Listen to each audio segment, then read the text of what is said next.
it's not all about the food, right? I mean, like, you can tell it's like how you sell the business. Like, it's probably more important than what you serve in the restaurants, right?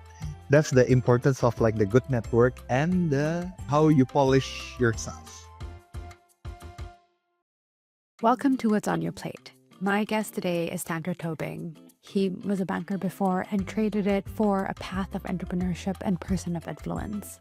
I talked to him about a lot of things, from personal branding, the evolution of the influencer industry, and finding authenticity in a crowded digital space. He mentioned to me once that no matter what his product is, whether it be crispy shallots or a travel agency, that he always has a wait list. And I know, like you, I want to know his secret. Hi, everyone. I actually have a guest here that I met in Hong Kong, and it's so rare. I think you're very refreshing because you really have no filter and you just say it as is. We met at the Wing, and I was so lucky to be Yeah, seated beside you. we're in the same Yes. table. And you were just like, I have no filter. This is how I became like this. I was like, wow, okay. First time. That's actually okay. That's actually how you gain trust, but we'll Yeah, discuss for about sure. it later. More Yes, of later. Okay. course.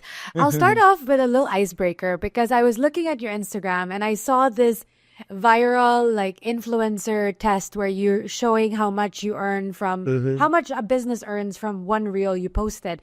And I want to read it a little bit because I mhm. think even if I rewrite this, there's no voice like yours. Basically, the caption said, for you influencers, yes, include many of you who purchased your fake followers and fake likes.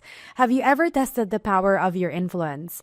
Are you sure you deserve to be called influencers and not videographer if you don't even have any influence?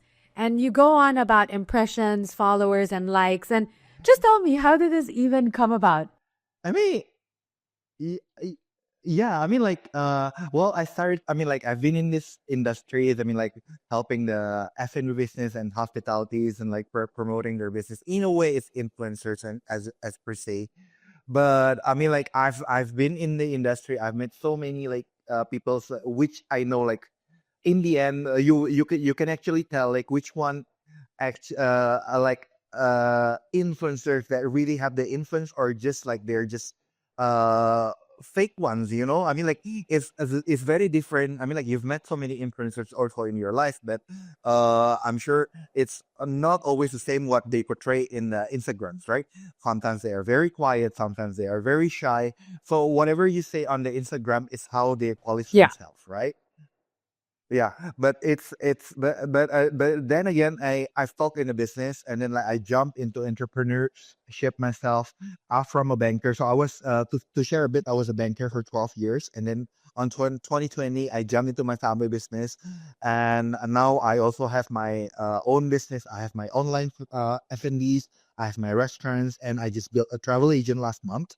So it's pretty much related to all my industries. I mean, like, industries that I've been helping for the last few years. So jumping on the other side of influencer life, I mean, like, being in the entrepreneurship, you have to count the ROI, right? I mean, like, how you um spend on the business cost, like the marketing cost, to how much it actually generates for your business, right?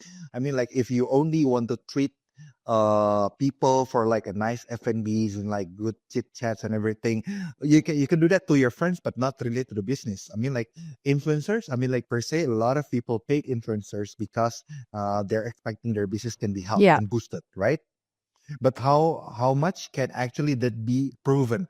And sometimes, if you talk to, I'm sure you talk to like quite a few marketing agencies as well, they always mention and highlight about the awareness. I mean, like, the impressions. I mean, like, but that's a very like a vague numbers, right? I mean, like, not really actual numbers that you can actually sustain your business, right? So that's how I started this influencer class. I mean, like, just to show this. I mean, like, you don't have to have like a big number of followers. I mean, like, I don't have like that much a big number of followers, but how you drive them to your business, right? So that's so how I jump into this influencer class. I mean, it's been my I think it's my 13th or my 14th. 14th. I do recall. Congratulations. 13. No. So now it's number 14. I think now is number 14. The Mandarin Oriental was number 13. So back to the influencer test. So I'm doing with reputable hotels and restaurants. I mean, like promoting their business. Actually only one product, and I'm just doing like a very amateur video. I intentionally don't want to make it like a very professional, like like a food blogger type, but Yeah. like a very amateur. So I just want to see, like, it's not all about the videos, but it's all about how you convince the people. Yeah. That's how I've done with the influencer test. Yeah. When did you first realize it? You had some level of influence that you could move people to order, buy things. Like, I remember in Hong Kong, we were in the Wine and Dine Festival, Mhm. and you bought out a bottle of shallots. And it was the most random thing I've ever seen. And you said, there's a wait list for this. I was like, wow, you know that no matter what you touch, as long as you really believe in it, you can sell it. And Yeah. when was the first time you go like, oh, anything I recommend, people will actually buy it. Like they will be interested. So it started when I opened my online F&B business during the pandemic. So it was in 2020. So I was so bored, like everyone else in the world, so bored. And what else to do? I'm just at home, so I just started like a not, online F&B business. So it's mainly a traditional food. So from that, like apparently we're quite successful. So I built a database, and the thing is, I communicate with all my database, my loyal customers. So in my database, I built like a loyalty. I mean, like I'm starting from aviation, right? I'm an aviation geek. I start everything from aviations, which very rare. So I initially, back in 2017, I was known by the aviation geek in Indonesia. So I review the airline product. I write for articles for the magazines, newspaper, and then I started to become a speaker in radio and travel fairs, also for the airlines. So that's how I start. So I also built my online F&B business in the airlines loyalty business as well. So I built by tier on how many transactions they are doing Wow. with the Okay. business. So I'm starting with for my from my first class customers. My first class Yeah. customers are the ones who already purchased Yeah. 25 times. Those I'm very blunt, so I only want to talk to all those ones in the Okay. first class customers. So if they want to DM me, or if they want to reach me out, or they want to talk to me, they have to purchase 25 times Wow. first. That's such a good I filter. know it's very harsh. So if people, if they're below 25 times transactions, I either I didn't want to interact with them, or sometimes if they only purchase below 5 times, I block them straight away. I feel so privileged that you're giving me some few I minutes of know. your time today because I did not buy first class yet, but that's really interesting. So I'm known being for Yeah. being harsh to my like those people that don't purchase as much. I'm like not active in doing transactions, but I'm known to be like very nice. I mean, like I always invite all my first class customers for Okay. like dinners and like some coffees and everything. So I always interact with all my loyal customers. So that's how I built my loyal customers I'm to amazed. up to date. So whatever so that's how you because I'm just a seller of snacks, like a traditional snacks, which they can buy anywhere. But it's not necessarily like they can interact with their sellers, right? I mean, like I'm a seller, I'm as a seller, so I want to interact with my customers, my loyal customers, so I can gain their trust, so I can build a relationship with them. So that's how I build the trust. And also aside from that, I'm always being blunt in my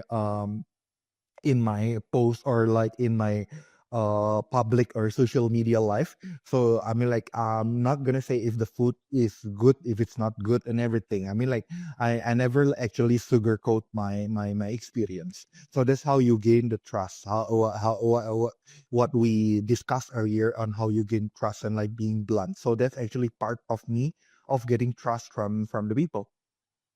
well, once people trust you, I mean, like it's more easy to send your message and send your influence to Yeah, for your sure. I audience, mean, right? just giving a context to people that will listen to this, because you started, you were a banker, then you went into aviation blogging and just sharing your expertise there. Then influencer, I mean, the influence is going on through the process, right? And you're entrepreneur now. Can Yeah. you talk a little bit about the transition? Like why you started as a banker, then went into aviation, then and such. I know it's a long story, but maybe just talk a little bit of how you moved from one to another. All right. Banker is an extra lot. I mean, like we have Asian parents, Asian families. They expect you to be like in a serious corporate world. So that's how I start. So I started in 2009 in Standard Chartered in a bank. I joined the management trainee business I have a program. So I was there for 8 years, and then I moved to another two foreign banks in Jakarta, based in Jakarta. And during those times, I mean, like what I appreciate from my banking world is about the network. So in this business, also in the F&B business, I'm sure you'll also agree that it's all about the network, right? So it's not for me. Can I shift the topic a little bit? Yeah, Yeah. So go for it, again, wherever.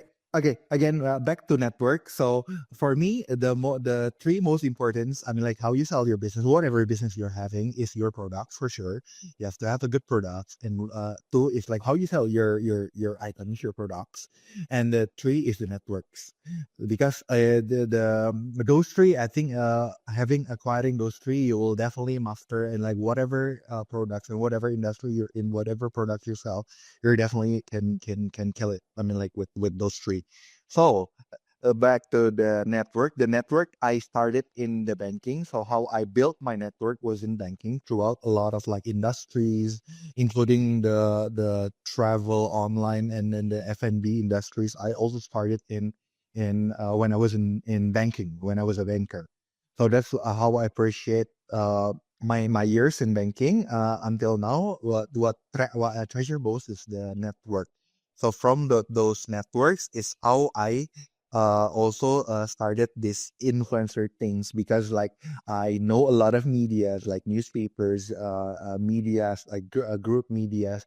So and when I when I meet them, we not only discuss, of course, the serious topics, but also beyond that, it's more on the personal level. I always build like a relationship with whatever clients. I mean, like whether I know that we're not gonna have business with this person, but well, we just take it like, okay, I'm adding another friends to my network. I mean, like I'm not gonna be in the bank forever, which in fact it was right. I mean, like, but the friendship is still there, or whatever for the future I need this person is for my network. Who knows, right?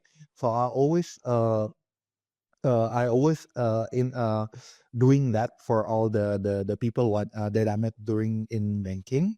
So including the media people. So the media people actually help or those ones who help my influencer like featuring me in the newspaper, and all kind of videos that help me to where I'm having right now. So that's how so I'm doing this like when I was also in banker. So when I was in banking world, sometimes doing the product review for airlines, speaker for speaker for airlines and everything.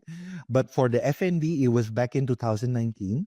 So I was with Jet, you know Jet as well, Jet Double, and so I was one of the judge for the Jakarta Best Restaurants Awards, which Jet organized that time in 2009. And that was the so we that's how my first venture into F&B was like being exposed to like all the chef restaurants in Jakarta and Bali. So that's how I started my name in the F&B world. And also So after crazy.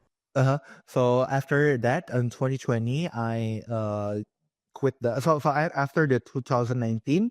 So I get a lot of like restaurants. I get a lot of like like every business. I'm like getting to know me, getting to invite me to all the restaurants, the business, and trying to help them and everything. So that's the crossing with the aviation and the aviation travel and the F&B world. And then I became even more known after, like, the Asia 50 best craziness, like, right? I mean, like, it's a big thing. Like for August to be the first one to be on like, and then suddenly everybody want to be in the 50 best, right? And the Yes. invitee from Indonesia, only me, Kevindra, and Jet, aside from August. Okay. So it's like Yes, guys. very, very August is close. a restaurant in Jakarta, and actually, Mm. they're my second guest, Hans Christian and Budi. So yeah, it's just a little. It's really interesting to hear about that in, our neighbor, and just kind of hear the experiences that you have also had, because I think in the Philippines it's also similar. Yeah, but Similar, yeah, in Philippines you have more restaurants on the list, so it's the exposure is like yeah, shared evenly with the restaurants. I mean, yeah, like for more. Indonesia, only August was the only one until like last year. So I mean, like the spotlight is definitely there. I mean, like after the pandemic, a lot of like F&B is like becoming a boom in Jakarta and like in Indonesia, but in Jakarta especially. So a lot of people, a lot of like like those kids educated overseas, going back to Indonesia, one of their first business ventures, if they coming like from like a good families, they have the capital to build it, is actually F&B. So a lot of like restaurants, fine dinings, bistros, and all kinds of cake shops in Jakarta right now in the last 2 or 3 years after the pandemic. So the booming came at the good time, also with the Asia 50 best craze. So that's like so after I came back from my first Asia 50 best was actually last year in Singapore. Were you there, by the way, last year? No, you know what? I'm Hmm. very new to this space. I mean, obviously Oh, we've okay. been in Hmm. the F&B space, and this is probably the Hong Kong trip was probably my first to get Okay. exposed to everyone, Okay. Yeah. Yeah. the Yeah. different dynamics in the industry. And then they were like, "Are you going to this 50 best? Are you going to here?" I was like, "It's like a road show." I'm like, "Oh, there's so much going." I almost feel Yeah. like you're following It's like following Taylor Swift to the different concerts. Like exactly, it's just but going around. But Yeah. those people are the creme de la creme. I mean, like the very elite circle that all the F&B people in Asia, the chef and all chef and business owners want to be in that circle. But you see, like it's Okay. very exclusive, right? Yeah. So Yeah. it's a lot of after the 50 best, like a lot of people like who are trying to get to know like who are the chairperson and who are these people inside the 50 best circle, right? And the Michelin star. I mean, like in Michelin star, I'm sure we're in the same positions, right? I'm like, you're waiting for the first one to come. Ours also the first one. So the Michelin star craze, 50 best craze is like everywhere right now. But I'm but but curious again, about this. Yeah. continuing a bit on the 50 West and Michelin star, Okay. Yeah, go for it's it. not it's not all about the food, right? I mean, like you can tell it's like how you sell the business. Like it's probably more important than what you serve in the restaurants, right? So that's the importance of like the good network and the how you Okay. polish yourself Yes. I and actually convince want to ask people. this as a lot of really good nuggets, but I'm curious. You said, getting in, everyone wants to get in the 50 best. If you're starting out as a chef or a food entrepreneur, or you just love this space, how do you actually get in? Like, do you have any tips on how up and coming students or anyone in the industry that wants to be part of it, how do you even break in? It feels Uh, like Hollywood. the first thing is definitely to be in the circle. I mean, like Philippines, so you have quite a few restaurants on the list, so you just have to befriend get to know like the people behind them, of course, because they're the one who can connect you with the circle, right? The people, and also like who are the circle in the Philippines. I mean, like who are the foodies, who are the media people that are in their circle. You can start from there as well. So get to know them. I mean, like get to know like how to. approach them. I mean, like those people, the media people, and those people like close in the circle of those restaurants are on the list. That's probably the easiest way to get in. Okay, that's Yeah. interesting. Mm-hmm. It's actually, I don't know if you've come across this chef in Australia. His name is Ben Shuri, and he Mm. has a restaurant called Attica. And he actually just wrote a book. It escaped me. I just bought it on Amazon, and I think it's uses for obsession or something like that. But I'll put it on the subtitles. But the Mm. book is talking about the Good Food Awards, the awards. Like it's a memoir, but there, basically, he was saying like I don't want to attend the Good Food Awards, which is a big award show in In Australia, Australia. Mm. because of there's a lot more that goes into it, and just interesting to hear your perspective and whether you believe that or not. I do think it's still golden to understand your network. So Of course. I Mm-hmm. understand some rating systems. There's a Uh, lot of questions into it, but mm-hmm. if anything, whether it's that 50 best or Michelin or Good Food Awards, like it's still important to have a network no matter what business you're going to put up. Exactly. I want to ask you, Tantra. You may not Yeah. be like a restaurateurs forever, right? A lot of like F&B owners, they are doing the F&Bs as a side hustle, right? Not their main business. So It's a if hard business and though. always, but it's always good in your portfolio, right? I mean, like whatever business that you're doing, if you have a like award-winning restaurants within your portfolio of business or whatever your business mix that in your portfolio, it's always good, right? And it can increase your value as a corporation. I mean, like from a business perspective, right? It's really interesting that you talk a lot of If this portfolio.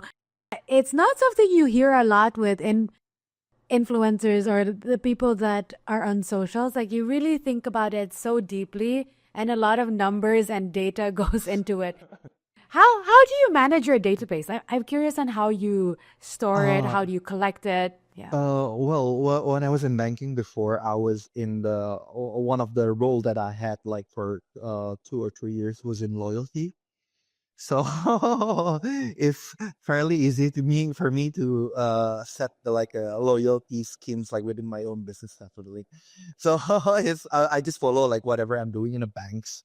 When I was in bank like many years ago, so that's how I integrate that in my business right now, like giving rewards to customers and like yeah, something like that. You know, for someone who's not a banker or like for other people that are starting this out, but they're like a light bulb moment, how do you recommend they do it now? Like, do they start an Excel, a Google form? What's the best way? For the loyalty.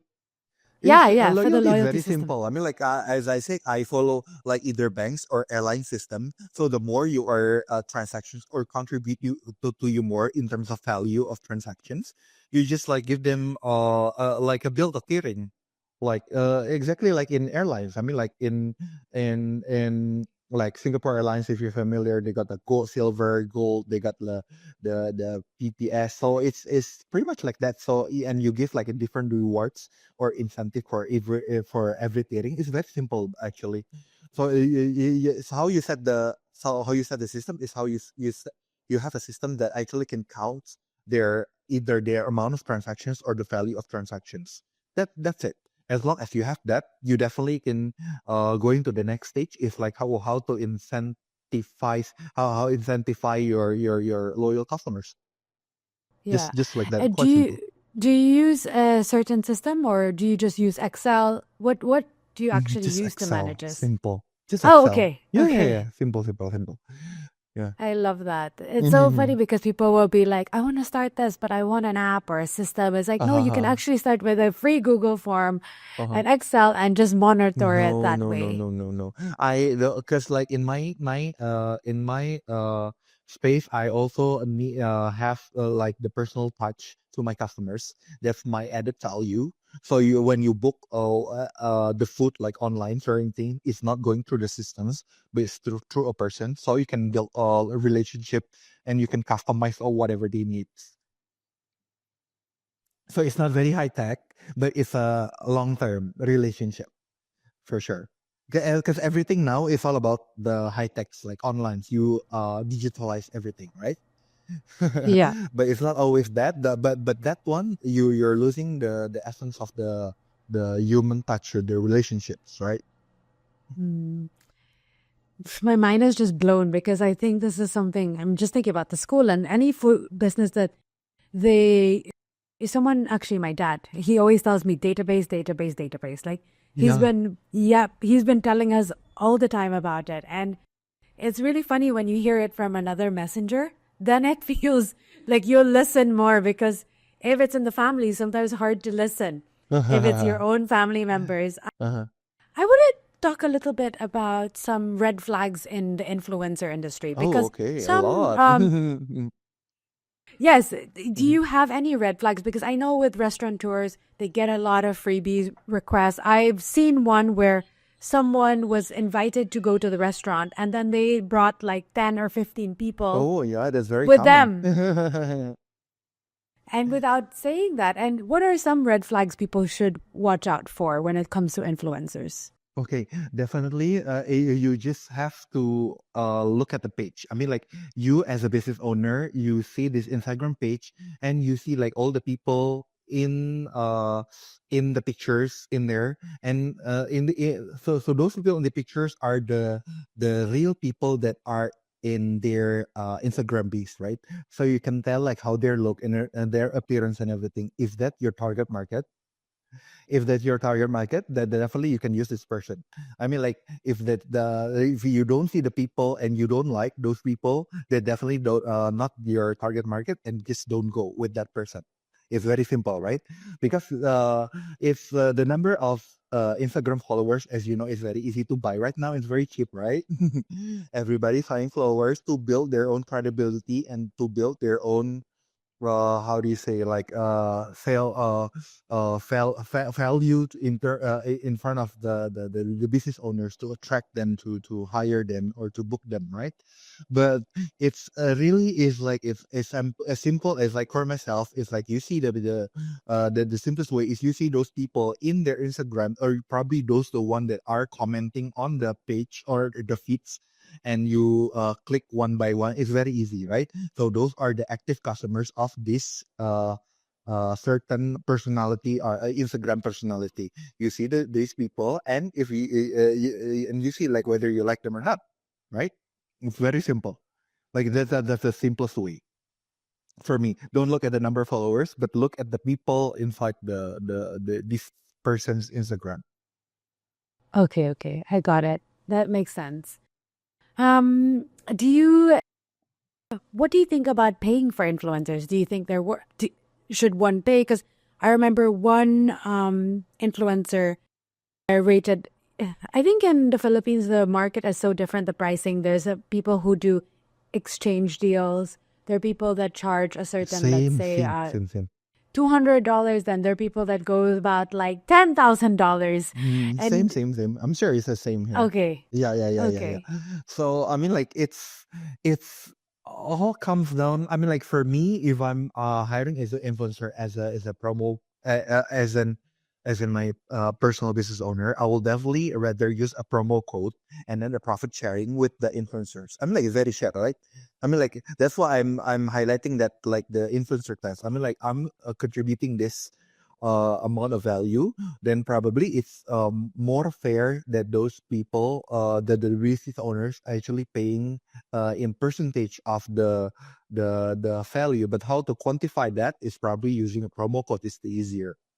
I mean, like fair enough, right? I mean, like if you sell less, then you won't get any. But if you sell much, you probably can get like much higher than the one that you charge in your rate card, right? yeah, yeah, for But it's sure. pretty fair enough.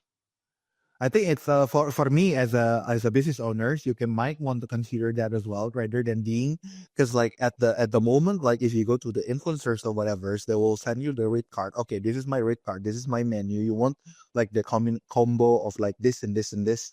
You want it? You take it. If not, yeah, just there's no room of negotiation, right? Yeah, yeah, yeah. I think in the Philippines, there's a lot of negotiation people will do. Like it never ends. Like sometimes you get a 50% a request for a 50% discount, or I've seen people mark up their prices so high because they know that people will ask lower, right? And I Exactly. don't know what it's Like like in even yeah. like these days, like even in Asia, I'm sure in it's a lot of in Philippines. I mean, like even celebrities, even like famous people, they still buy in followers as well, just to build more credibility for them, right? So it's not like necessarily like, okay, this one got verified, the blue tick and like the celebrity and everything, but they still buy. So then never trust anyone on Instagram whether they are buying or not. Okay, okay. Yeah, many of them. I'm sure like I can dare to say like more than 50% of the influencers in Indonesia buy their followers. Mm-hmm. I've seen the prices of them. I think some people Mm-hmm. have offered to do that. We have never done that. I just feel like Uh-huh. I'm really big on integrity, but I get why people do that. There is one influencer someone was sharing to me like, "Hey, watch this person. In 1 week, their followers jumped 20,000 followers, and that's not because of their post. They haven't posted anything. That to me is wow. It's such a vague industry. That's why for me, I Exactly. wanted to talk to you about it. And it's getting easier to fake that as well. I mean, like it's easier to like buy followers and everything. And a lot of people actually doing this as a main job. Many of them, right? As a Yeah, being yeah, influencer as their main job. So yeah. Doctor, I want to also talk about your travel agency. I know you launched one, Mhm, and just tell us a little bit about that, and then the branding also. I think you've mhm. used the word Sultan again. Sultan. Like Exactly. how did that? Tell me a little bit about that name, and then let's talk about your travel agency. Yeah. Okay, so I just built my travel agent a few weeks ago actually. So it's called Booking by Sultan. I use just Sultan because it's my how do you say, it's my signature. So people already know me, and with the Sultan name, I wore the rope and everything with with sorban and everything. So if I thought it's very unique, so I just use it as my signature in all across the business as well. So again, I built a travel business because I have a very strong network in hospitalities, airlines, and everything. So and all these times, people just ask me like, "Hey, where's a good hotel in Singapore? Where's a good hotel in Manila? Then I just then I crossed to me like, why they just ask me why they, if I build something, they can buy through me. If I build a platform, they can buy through me, and I will get the fare of business, right? And because all the time, I mean, like for the many years, people only ask me like, where's a good hotel and everything? Where's a good airline? Oh, why don't you just buy with me now? I mean, like I have my own travel agent now, so I can that, and I also have a very good network, so I can negotiate with all the hotels and everything. I've been helping them for the last few years, so it's not very easy to reach them to ask for like assistance. I'm like, hey, I have this strong database. I mean, like, how can we send them more of them more to your hotels?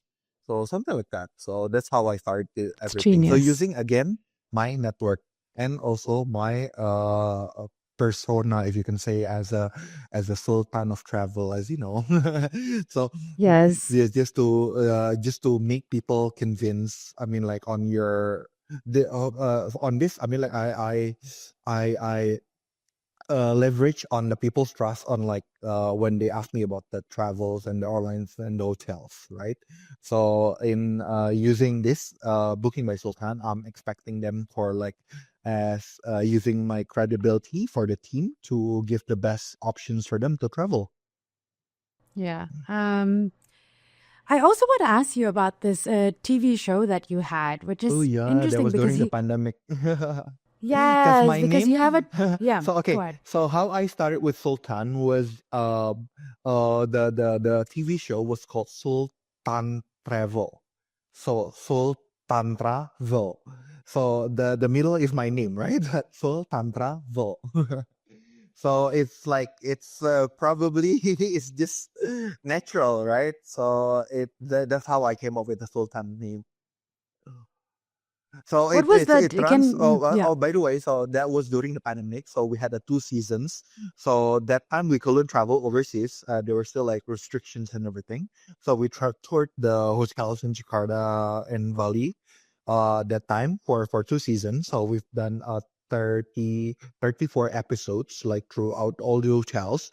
So we touring the hotels and like normally I'm wearing I was also wearing like a special costumes. So like for instance, like for Mandarin Oriental, I was wearing the emperor Chinese emperor robe, and then like for the so I always do a thematic thing on the show. So it's and also the same bluntness and everything. So people, I hope that people do enjoy that because that's already been my image on my Instagram anyway. So it's so I'm just using that leverage right on my TV show as well. Mhm. Yeah. Do you ever get tired of doing this stuff, or you love it? Yeah, I'm I curious. You love have so it. much I mean, like energy. it's my hobby. I mean, like F&B and traveling. So, I mean, like I think it's many people's like dream business, right? I mean, like they I'm sure a lot of people like either like F&Bs or like travelings, or many of them will like both, right? So it's part of my passion. So I don't think I will ever get bored because like doing in the side this side of business, the other side of this, I mean, I can learn a lot of new stuff. Surprisingly, I mean, like I've been like doing the influencer for hotels and F&B probably 7 or 8 years, but still like having this business like restaurants, the back ends and the business side, and let try same like with travel agents as well. I mean, like the back ends and like the marketing. So it's always something new to learn. Like even so many things that I haven't yet to learn. I mean, like when every day. So I don't think I will ever get bored. It's my passion.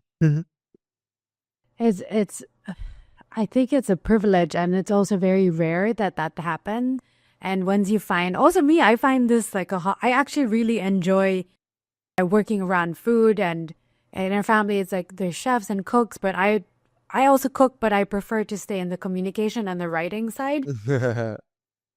But your story actually, your journey has reminded me of this book. It's called Key Person of Influence, and it's by Daniel Priestley. And if anyone wants to download this, it shows like the step-by-step process of you pitch, you learn how to talk about yourself, you pitch, you publish, whether it's Mhm. content, whether it's TV show, books, articles, and then coming up with a product. And then later on, more of the speakership and upping your profile, and then partnerships. And it's so, people are really shy sometimes to put themselves out there. But I Oh, always say you don't have to think about like millions of followers. Just yeah. share what you're learning, what you know, and the opportunities are amazing when you do get out there. Exactly. How And again, like coming back to business. I mean, like again, it's not about the products you sell, but like how not how you market the product and how you market yourself, right? I just have a couple questions from people. Yeah. I asked some of our students and my small 2,000 plus following, but they have Mhm. sent some questions that I think is fun. Number one is, what has been your most memorable collaboration? My most memorable collaboration is definitely the first one because the first one was with the Raffles Hotel Jakarta because that was during the pandemic. So we weren't really sure that a lot of people, that was also my first influence test. So I was still quite a lack of confidence and I'm still like a lot of like learnings from there. But in the end, that time we sold like 350 Queen a month. uh, I also had the Queen Almonds were not like the most popular pastries, right? But yet we are still selling it like during the pandemic, the first one. So I learned a lot from that, and that was my up to now still my most memorable. It gave a lot of learnings. Up to like 2 years later, I built my 14th. So almost every month with the influence test. Mhm. I love it. I love the 40, then I can't wait for you to have 100, 200, and it'll just compound, right? And the second question I have is, biggest mistake you've seen brands make when it comes to influencer marketing? if they trust too much on the number of followers. The number of followers is like really all the devils in the world. I mean, like all the people focus on the number of followers. I mean, like so, and also for the influencers as well. I mean, like they are like focusing too much on like a lot of like people getting stressed with the number of followers. They probably not keep adding. Like a lot of people like very mental, becoming very mental for many people, right? Like the number of followers, like they're focused. Oh my, oh my God, my followers are not increasing or something. Everything. It be a lot of people got stressed because of it, like like and like so it's like it's in don't focus on the number of followers for sure. You see like the engagement, the and probably but engagement, I mean, like the actual engagement. I mean, like an actual engagement, how you sell and how they contribute to your business.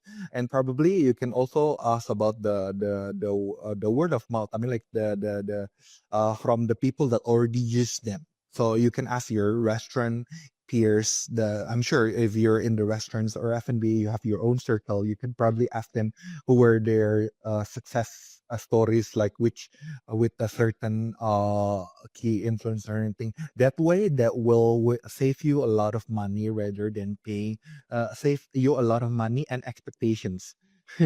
Because money you pay for these people and the expectations that you are gaining. I mean, like, oh, having paid this, I'm expecting you or expecting your business to be like sales to be like that kind of like lead to disappointment, right? I mean, like if you're hiring the wrong people and like you're paying this much, you're expecting, but you didn't get in return, that will like disappoint you like even more, right?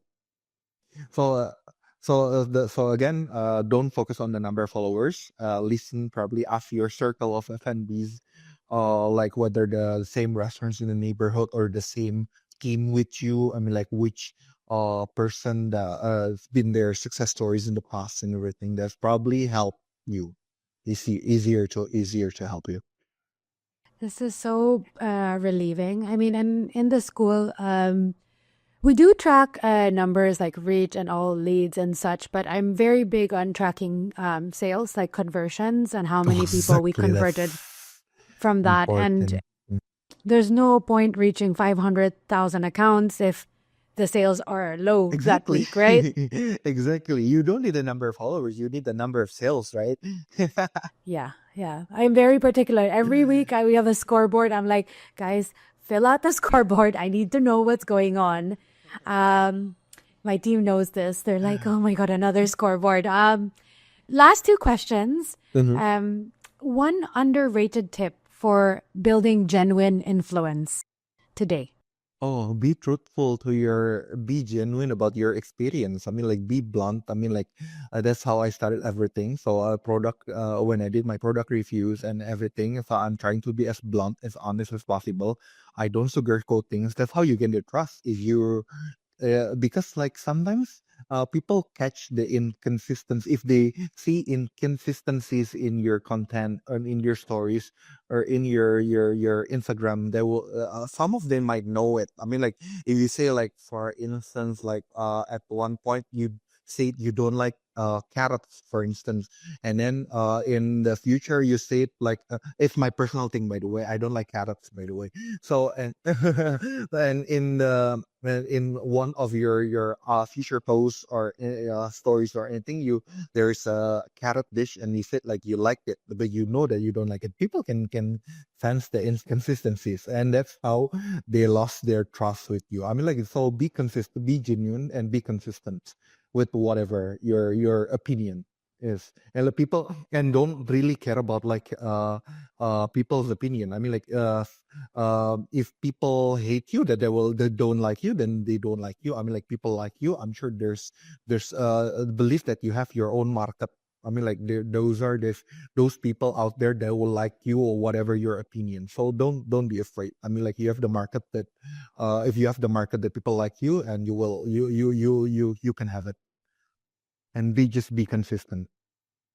My last question for you Mm. is just going back to what your parents said, that you should be a banker as like a typical Asian parent. Asian What do families. they think of, yeah, what do they think of your job now? And how do you explain like, oh, Oh, don't this worry, is they're enjoying it. I mean, like, if I got the if like some restaurants or hotels invite me, I take them along. So they're enjoying it so far. They're enjoying the perks of like having a son like me, I'm sure. I And love also that. it's also they happy because like it's I gained this like with my own like my own self. I mean, like before, probably when I was in corporate, I have like a big corporate behind me, so people like probably need me because of me. But now I'm standing on my own, so I'm like, if people reach me out, it's because like they need me as a person, right?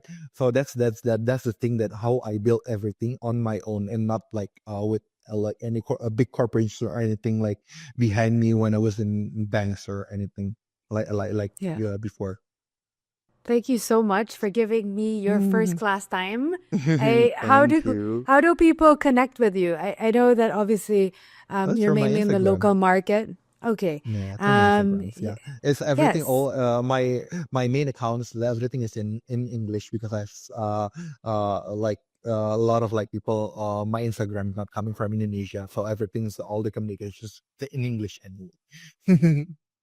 Okay. And yes, so just follow him at Tantra Tobing. So I'm just putting it out there and I'll put it in the captions and the newsletter. And I appreciate so much your time, really. And Thank hopefully you'll come to the you. Philippines. Yes, I will definitely. take you out for dinner. That's Definitely, my definitely. For sure, promise for for sure, you. for sure, for sure. Okay. Interested. Thanks for being part of What's on Your Plate. I'm really grateful that you're listening to this episode. And if you'd like to connect with me or give me some feedback, head to my Instagram at @BeaTrinidad_. And I'd love to hear from you.